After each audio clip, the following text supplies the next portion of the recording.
Oh yes, it's time for Canon's Red Line Challenge. Win a fantastic Canon EOS R5 with 24 to 105mm lens by entering their photo competition. Go on, you know you want to. So the subject of this year's competition is room to breathe. That leaves quite a bit of room for interpretation. So I'm not going to tell you how to win the competition. I'm not even going to try to sneakily enter one of my photos into the competition this year. I'm on holiday. I'm enjoying my holiday. I'm going to take some holiday snaps with this lens. But I will also tell you why this is great and how to use this to get photos with a bit of room to breathe.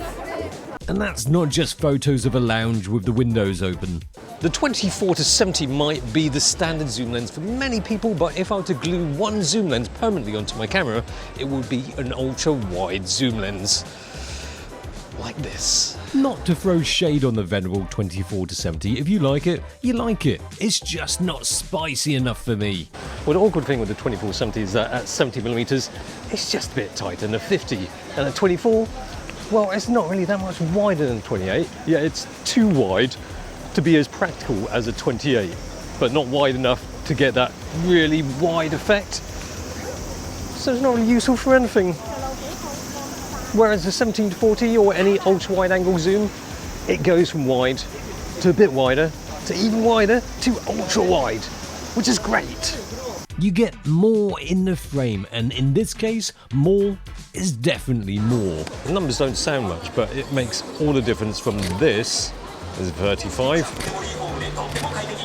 through to 14mm. How much difference does those millimeters make? Well, quite a massive amount, really. Now, this is probably down to what I shoot and how I shoot it, but more often than not, I find myself thinking it's too tight, especially when using primes. I never find myself thinking it's too wide.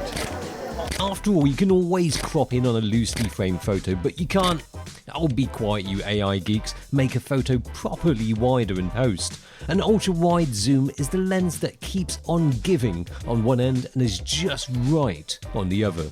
A 35 or 40 at the longest on the ultra-wide zoom, it's just perfect.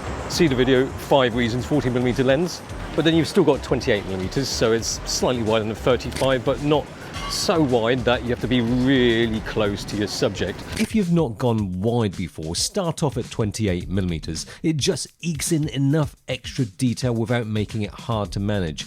But then when you want to get wide, well, you might as well just skip 24, because that's probably one of the most useless focal lengths ever. Then 20, past 20, and it gets really wide. That's where the fun stuff happens. And actually that extra wideness can be really useful when you're shooting street in very tight spaces, just like you get here in Tokyo too. I know that's 24mm, but that's the thing. You can use it if you need it on an ultra-wide zoom. I just never bothered buying a 24mm prime. In fact, it is far more useful to have an ultra-wide zoom if you're even considering a prime lens 24mm or wider. The trouble with shooting ultra-wides, or rather ultra-wide primes, is that sometimes it feels like there's too much room. You can't get close enough to what you're looking at.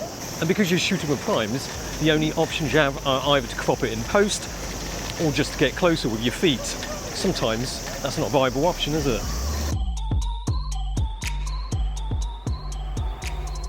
It's so hot today, so it's good to start the day with a nice cold drink.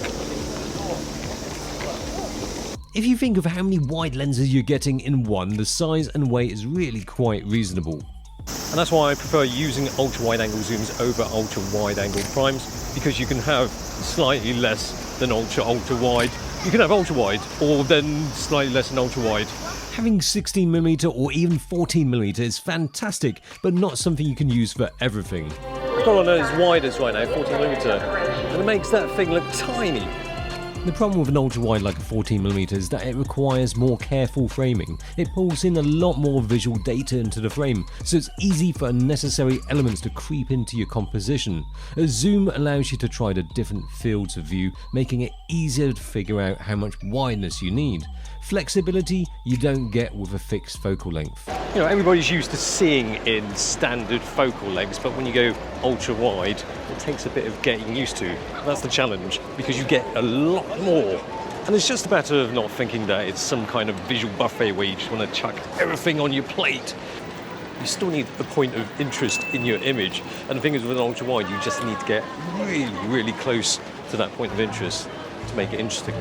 Otherwise, the subject will end up looking too small in the frame, but even then, the background will look a lot further away than you thought it was. When there's a bit of distance between your subject and the background, it can look a little bit sparse.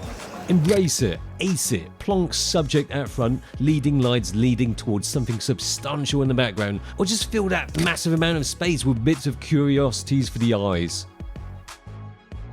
Your standard focal length is quite easy to relate to because it's closest to what your human eye sees, about 43mm. So anything around 35 to 50, it doesn't take much getting used to. The tricky thing is that ultra-wides will seem like it picks up what your eyes are seeing, but a lot of what you're seeing is peripheral vision. A standard lens presents the details that your own eyes are looking at clearly, which makes it easier to use.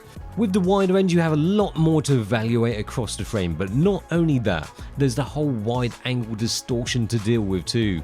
But the wider you go, you have to be more careful, especially when it comes to human subjects. You might make them look like aliens. But then you can just use the longer end for more flattering photos of people. Well, choice of headgear and face coverings is their problem. For buildings, wides are useful, but use it very carefully. Now the trick to having buildings that don't fall over is having the front of the lens as parallel to your subject as possible. In summary, ultra-wide-angle zooms are the business because they offer up some proper wild wide looks, from wow to whoa, but can be a do-it-all standard too. It just has the flexibility of having all those different arrays of wide focal lengths, thus without the serious limitation of being stuck with a lens too wide. It's a great lens to use on your travels, and it will get you that shot even in the tightest of spaces. It's great. One last thing, and one thing that I absolutely love doing with ultra-wide-angle lenses, and something you can try if you're struggling to find things to fit into that ultra-wide frame, is to do panoramas. If your camera's got it, you can use your 16:9 frame lines and just crop it a little bit more. Or if you're a complete ruffian, you can just stick tape over your LCD screen. Having that ability to go wider will work wonders for your panoramas. And just a reminder for your entry into the Redline Challenge Photo Competition, get your photo in before midnight on the 16th of September. That is before the 17th of September. Oh, and just note that it's open to non-professional photographers in Europe, Middle East and Africa. Only one photo submission per person, but it can be taken on anything, but strictly no photoshopping or AI. All effects must be done in camera. Good luck. And I hope you have better luck than me.